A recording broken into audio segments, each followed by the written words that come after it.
Bonjour, bienvenue dans ce nouveau cours qui vise à comprendre pourquoi la Mésopotamie est qualifiée de berceau de l'urbanité.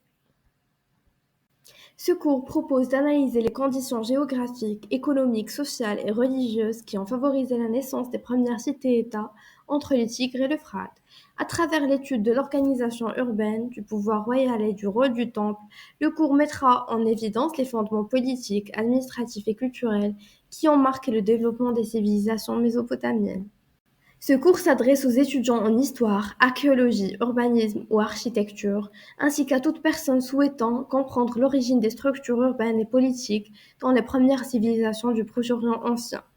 Il peut également constituer une introduction utile pour les enseignants ou chercheurs travaillant sur les thématiques de la ville, du pouvoir ou de la culture antique. Aucun prérequis technique n'est exigé. Cependant, une connaissance de base en histoire ancienne ou en géographie du Proche-Orient facilitera la compréhension des notions abordées.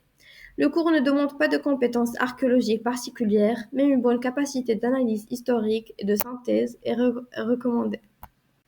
L'étude de la Mésopotamie est essentielle pour comprendre les origines de la civilisation urbaine. C'est en Mésopotamie que sont apparus les premiers modèles de ville, les premières formes d'écriture et les premières administrations centralisées.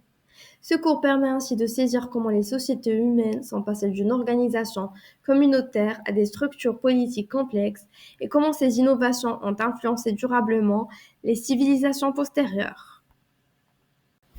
Notre cours se déploiera sous la forme de deux grandes séquences, chacune groupant 3 points de discussion.